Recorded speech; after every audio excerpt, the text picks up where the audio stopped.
കഴിഞ്ഞ ദിവസം ഹരിയാനയിലെ യമുന നഗറിലെത്തിയ പ്രധാനമന്ത്രി ഒരു ആരാധകനെ, തൻ്റെ പാർട്ടി പ്രവർത്തകന് ഒരു ജോഡി ഷൂസ് നൽകി. ഷൂസ് നൽകുക മാത്രമല്ല, അത് ധരിക്കാൻ സഹായിക്കുകയും ചെയ്തു. ഇതിലെന്താണ് പുതുമ എന്ന് ചോദിക്കാൻ വരട്ടെ. കാരണം ഈ പ്രവർത്തകൻ ഒരു സാധാരണ പ്രവർത്തകനല്ല. അദ്ദേഹത്തിൻ്റെ പേര് രാംപാൽ കാശ്യപ് എന്നാണ്. രാംപാൽ കാശ്യപ് ആ ഒരു കഥ കൂടി നമ്മൾ മനസ്സിലാക്കണം. എന്തുകൊണ്ടാണ് അദ്ദേഹത്തിന് ഈ ഷൂസ് പ്രധാനമന്ത്രി നരേന്ദ്രമോദി സമ്മാനമായി നൽകിയതെന്ന് കൂടി നാം അറിയണം.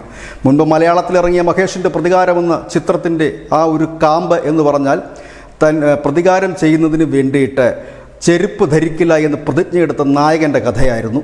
അതുപോലൊരു കഥയാണ് രാംപാൽ കശ്യപിനുമുള്ളത്. 14 വർഷം മുമ്പ് നരേന്ദ്രമോദി പ്രധാനമന്ത്രി ആയാൽ മാത്രമേ താനിനി ചെരുപ്പ് ധരിക്കൂ എന്ന് പറഞ്ഞ് ചെരുപ്പ് ഉപേക്ഷിച്ച പാർട്ടി പ്രവർത്തകനാണ് രാംപാൽ കശ്യപ്.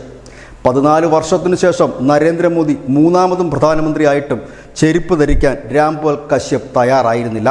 കഴിഞ്ഞ ദിവസം ഹരിയാനയിലെത്തിയ മോദി തന്നെ രാംപാലിനെ വിളിച്ച് ഷൂസുകൾ നൽകി ധരിപ്പിക്കുകയായിരുന്നു. അതിനുശേഷം പ്രധാനമന്ത്രി പറഞ്ഞത് ഇത്തരത്തിലുള്ള ആളുകളുടെ സ്നേഹം തന്നെ വീണ്ടും വീണ്ടും വിധേയനാക്കുന്നുവെന്ന്. ഏതായാലും ആ മനോഹര ദൃശ്യം ഇതിനോടകം തന്നെ സോഷ്യൽ മീഡിയയിൽ വൈറലായി കഴിഞ്ഞിരിക്കുന്നു. ആ ദൃശ്യങ്ങൾ പ്രേക്ഷകർക്ക് കാണാം.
ന്യൂസ് ഡെസ്ക് ന്യൂസിൻ്റെ മലയാളം.